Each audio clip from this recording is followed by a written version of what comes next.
Welcome to Stories from the 3 Billion Under 30, featuring interviews with world-class millennials as well as the celebrities, Fortune 500 executives, and mentors that guide us. Welcome to another episode of Stories from the 3 Billion Under 30. Here's Sarah, the second part of the Craig and Sarah power couple. And what are we doing in your kitchen? So I know, as you mentioned last night when we talked, you were going to be eating bacon all morning. So I decided to make you a healthy breakfast after that, and force some greens into your system to cleanse out all of the bacon that you just attempted to eat.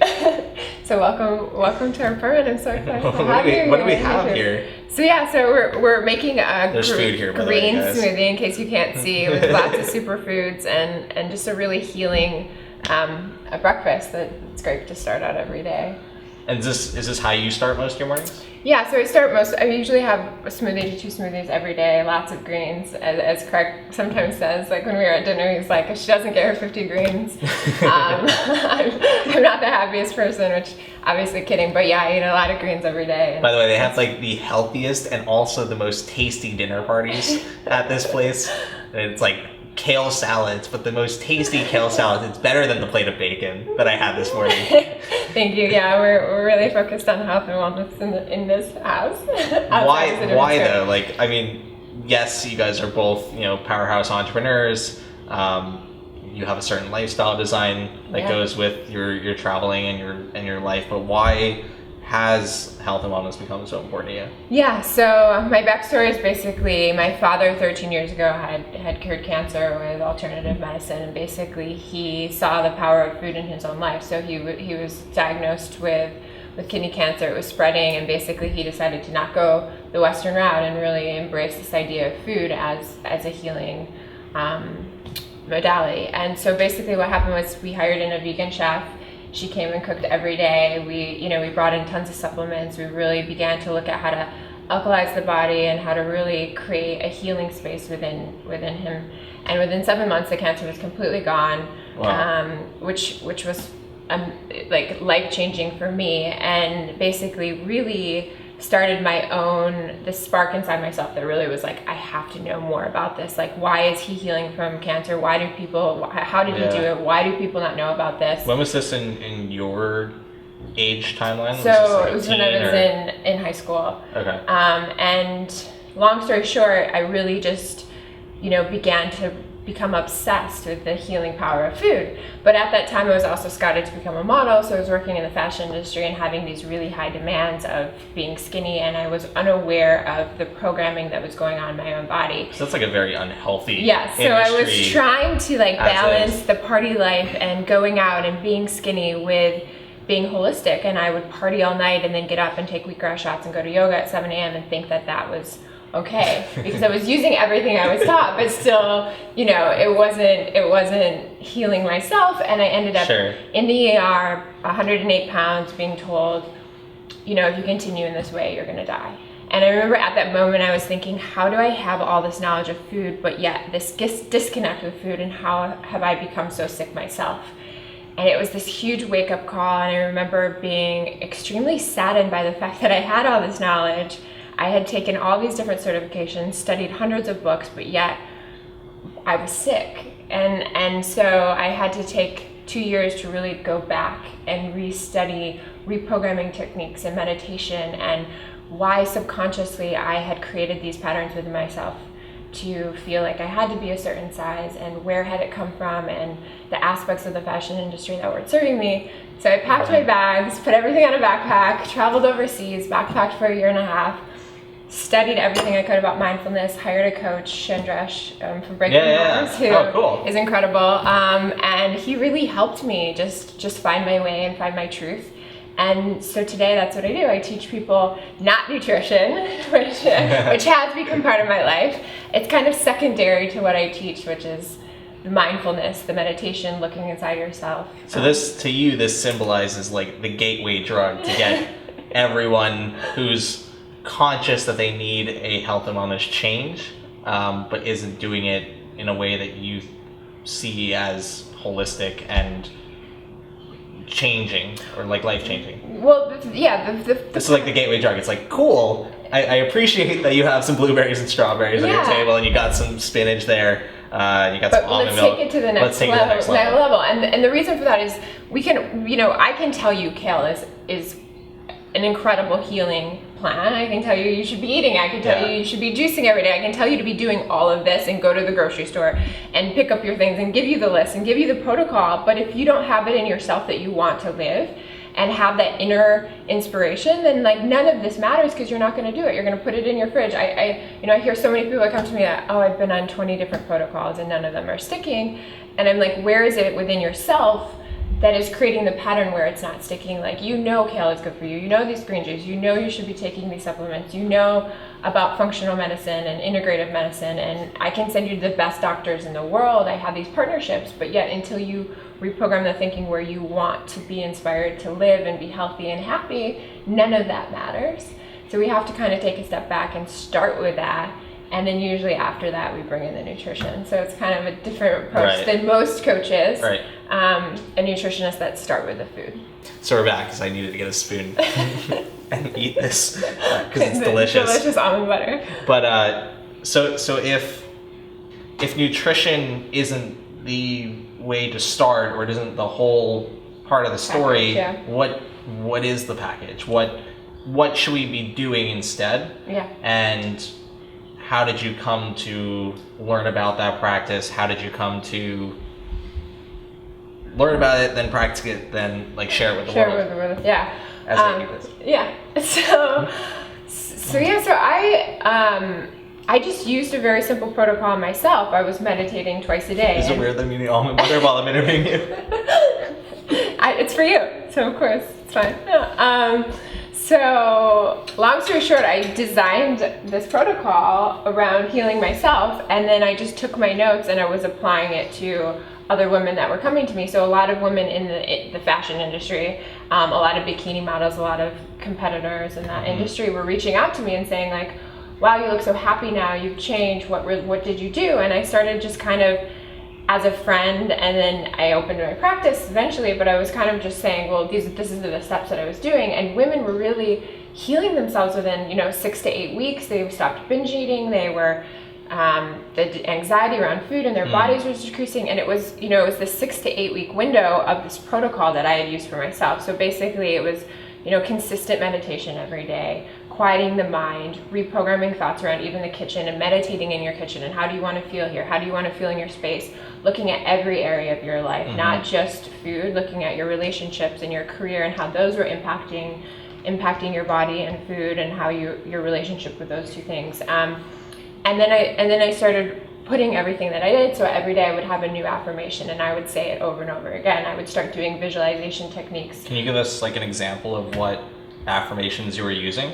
Yeah. Maybe so that like we can use them. I was actually having a conversation with my mom about this like a couple weeks ago, about using affirmations. Yeah, and I can send like a PDF with all of them, cool. of them there. But I love myself is very simple. Let go. These kind of like mantra sayings that are just super simple, and then you can kind of reposition them around you. But you always want them to say, to be positive or focused on what you're going through. So I see even within different programming around food, sometimes we'll have that one saying. So I'll give you an example. One of my clients had a saying from her mother that you'll always be a big girl. And this stuck with her entire life. It forced binge eating and really a really unhealthy habit with food. So we'd used an affirmation of like, I forgive my mother for that saying, and she would say the saying, I release that, I send love and compassion to her for not knowing what she did, or I see myself surrounded by white light or love, or and we kind of create these mantras based on what the experience is for them. And there's dozens online that you can come up with and kind of create for you, but basically you put them on your phone, you put them in front of you, you see them. Also visualizations for how you want to feel in your body, how you want to feel going to the gym, and focusing on the emotion and the thought and the feeling beyond what's in front of you. So if you're eating food but you're not feeling good eating it, like if you're like, oh, I have to eat this green smoothie, this sucks, this tastes like shit, like why are you gonna keep doing it? Yes, why are you going to keep doing it? So we have to focus on the end result of like, how do you want to feel? And I want to feel great. And I have this belief that your mind actually will reprogram the thinking in terms of how even food tastes and how you feel. And if you're starting to feel really wonderful, you're going to gravitate to higher vibrational foods that are really, you know, fueling you, and you want to stay alive and you want to continue to be happier and healthier. These are kind of like Eastern philosophies that have been around for thousands of years, right? So writing forgiveness letters, doing compassion and gratitude meditations, feeling grateful for what you have now. Or even in the business world, I mean, this is stuff that was in like Napoleon Hill's book in like the 1920s and still applicable, like autosuggestion, you know, putting mantras in front of you, putting your goal in front of you and reading it every morning. Yeah. And the whole reason behind this is because your subconscious is, you know, thousands of times more powerful than your conscious mind. So you can say, I want to eat this, like I would love to eat this bowl, but yet you go out and you binge on pizza at night, and you can think which happens after every one of your dinner parties. Exactly. Everyone's like, oh, we're just eating really healthy, let's go downstairs to the pizza place. A very common trend. But yeah, so you know, you can think that you want this lifestyle, but yet all these patterns and all this kind of programming that's happened since you were a child has really created a new mindset. And even if your mom and dad said, you know, you have to finish those greens or those vegetables on your plate, you're going to resent eating those greens. Yeah. And that's something you have to reprogram. Or a lot of clients come to me and they say, oh, well, my parents used to say food was scarce, and we had to, this kind of mentality that food is scarce, so they become hoarders and they hoard all this food because they thought that they could never have, abundance of food in their home. So wherever you are in the thought patterning of food, we have to unlearn what we've been taught by all the different coaches and experts. And even myself, I want to coach so that my clients don't have to come back to me. Like I want them to put yourself out of business. Yeah, basically. I mean, there's so many people that need support, and I want to create other platforms. But yeah, I don't want my clients to have to go to the next coach. I want them to really find it in themselves, to empower themselves and move forward, so they don't have to, go to the next side and the next side and the next side. Do you see most of your clients having problems from childhood mostly, or is there other potential trap points during the timeline of our lives? Yeah, I would say the majority of them come from our childhood and our relationship with our parents and the relationship our parents had with food. So the first thing to do is really look at that. The second thing I really suggest is coming up with, instead of a food journal, an emotional food journal. So how are you feeling when you're eating? Like tracking it for a month. When are you binging? Is it every Sunday night? And then seeing if that reflects a pattern from your childhood. Another thing I see is a lot of influence from social media. So a lot of girls will come to me like, I want to look like this by the time Coachella hits. And I'm like, and they're looking to other people for inspiration instead of looking inside themselves. Yeah. And the problem with that is it just becomes this very, this space where you feel bad when you don't accomplish it, and then you feel shameful, and then it creates this pattern of feeling guilt. And again, that's another pattern. So the pattern is, again, this self-sabotaging kind of behavior. And where is that pattern coming from? And it's usually from the past as well. Right. And the third is the relationships you're in. So I always say we need to really create healthy relationships around us that are going to support us to really, so if you want to be healthy, surround yourself by the yoga instructors and these people who are really inspiring you to create this environment, which will boost you up and create that mentality around you as well. What happens when we don't have Sarah around, right? Like what happens when we're not in your beautiful kitchen with all these healthy ingredients in front of us? What happens when we don't have the awareness or the financial situation to hire a coach? Yeah. What happens when we're like in a moment of panic before the coach? Yeah. How are you trying to solve some of those problems, and or what can we do? Yeah. So over the last year, I've built this online platform called Meditate Slim, which is, it's designed for permanent weight loss, but also reprogramming thoughts around any sort of anxiety around eating and your body. So whether you have an eating disorder, whether you want to lose weight permanently, whether you've been on, you don't need to lose weight, but you've just been on 20 diets and you're just sick and tired of going on another diet. It's for everyone in those categories. So I've built this platform where basically over 8 weeks, you get all the knowledge that I teach my clients and the 34 exercises that I recommend and a meditation for each exercise. So there's several different meditations and you can choose the ones that resonate with you along with guided meditations. So that's kind of the process in which you can do it at home. I also am working on a platform called Meditate Sexy, which is like a confidence building program where women can opt in as a subscription model and basically have access to coaches. And that's a big long-term vision for myself. Kind because, of a movement. Yeah, and I've created the Holistically Slim Movement, which is really about empowering women beyond dieting. But Meditate Sexy is really this idea that I want people to have access whenever they have anxiety. So the problem is most of the time you're not having anxiety when you're in front of your coach. You're having it in the dressing room or when maybe you've decided to go on like a date with your ex and you're like sitting there and eating and you're like having anxiety about the food in front of your plate, or getting dressed for a big event and all of a sudden your dress is too tight and you're like, oh my gosh, should I not go because of this? That's when I want to have the access to these coaches and a platform where they can download a meditation, they can sit for 5 minutes, and whatever they're going through, they can let that anxiety go. It's like a digital life alert, but for your health. Yeah, exactly. and for just calming the nerves and calming the stresses and calming these triggers around food so that you don't go binge and you don't go do the things that basically reflect the vibration in which you're in. So that's a big vision. And then my book, Holistically Slim, which will be coming out soon, which is basically taking everything you've been taught about the dieting world and asking you for the time that you're reading it to really unlearn the process of dieting and think about it from a different perspective and turn off your Instagram and everyone who you're following and like just really focus on yourself for the time that you're ingrained in the book, and do the exercises and work through these exercises to really think about what's going on with you. We're going to be book tour buddies. Yeah. Your book is going to come out probably like end of the year. Mine's coming out in January. Yeah. You're in my book. She's in 3 billion under 30. It's going to be great. She's amazing. It's going to be great.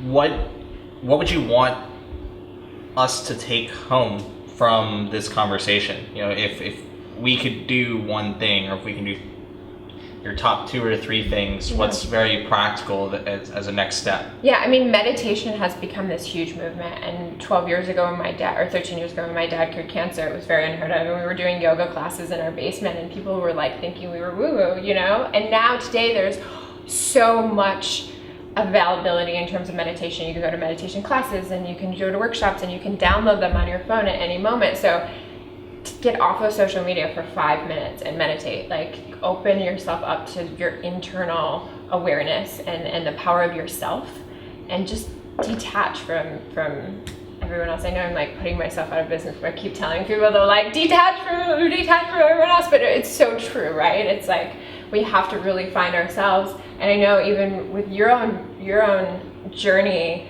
you've really had to say, okay, I'm not going to look at what everyone else is doing, and I'm going to focus on myself. And a lot of that has been looking within. So it doesn't matter if you're in business and you're, whatever career you're in, relationship-wise, food, all of these things come back to the same thing. We have to find it within ourselves to find what's going to make us happy. As a tool, I mean, not to like agree with you for the sake of agreeing with you, but as a tool, I mean, I took an 8-hour silent meditation retreat last year in San Diego, and I really haven't kept up a practice since then. But I have been more mindful ever since then. Yeah. So it's only a small needle. I could probably do a lot more if I had a practice. But it's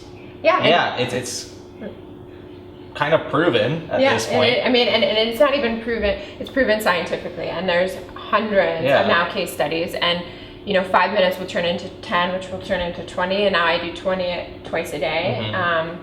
And find the practice that resonates with you, whether it's TM or whatever practice that really resonates with you, and continue the practice, because in that space you'll find the self-love and self-confidence, self-esteem and the confidence and all those things that are really going to propel you to want to do these things, because we know what's healthy. Like, we know we should be moving every day. We know we should be, in good relationships and have a happy career, and all those things are affecting our eating. Is there any right way to meditate, or like, can you show us how you meditate before we leave? Yeah, we can sit down and just do a quick one. Cool. Yeah, amazing. And then I'm gonna say, so like, how do we meditate? say, like, if you wanna be more receptive to, are you filming? Yeah. Yeah. So like, how do we do this meditation simple. thing? We're gonna make this super simple. Okay. Do you need to would you like to receive energy or ground your energy? Do you feel like stressed? I think I want to ground my energy and grounded. like channel it in the right direction. Okay, so hands down, and I'm gonna be open to receive. Feet where? Feet flat. Just flat on the ground. Yeah, I mean, really, we're gonna make this super simple. You can do this anywhere, like airports. It's like I was taught to like kind of meditate like this, or not like this, but like try and cross your feet thing, and then my knees hurt. Yeah. It's weird. So we're gonna make it simple for you. You're saying like, simple. I'm making this like super simple. We're not gonna get any. Thanks. Yeah. Yep. Back straight. Back straight. You wanna make sure your spine's long. We're just, and that's it. And you're just gonna breathe in. And because your thoughts are going in every direction, but your breath, you can. You don't even need to close your eyes. You can just sit. Chill. Well, maybe share it. So I've been taught both. I've actually been taught even to keep your eyes open. Okay. I was just in Ojai and we were doing it with our eyes open. Were you taught to talk during it? No. And this is it. And you're gonna keep your sound. I'm gonna keep my eyes up. And then you're just gonna breathe in and out. And that's this is the most simplest form. And that's it. So should we try it for a minute? Well, we could do like a minute, but tonight you should do 5. Right. Okay. Breathing in and out very deeply.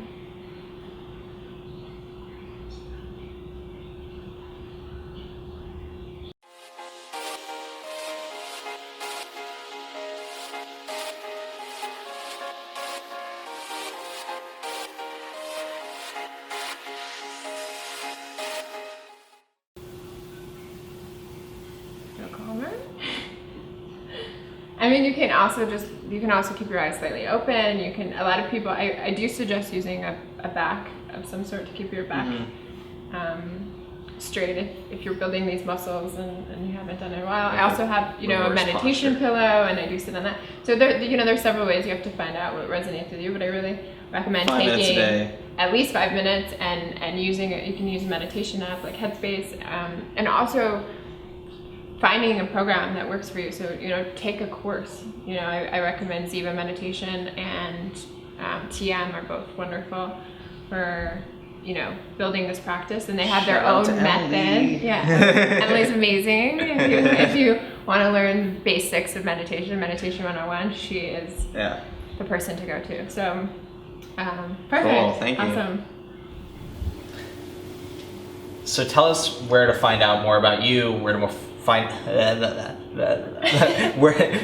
find out more about you? Where can we find out more about the book, the movement, your tools? Yeah. SarahAnneStewart.com. You can find everything, including my social media platforms, and Meditate Slim is the course. So, and Holistically Slim will be the book.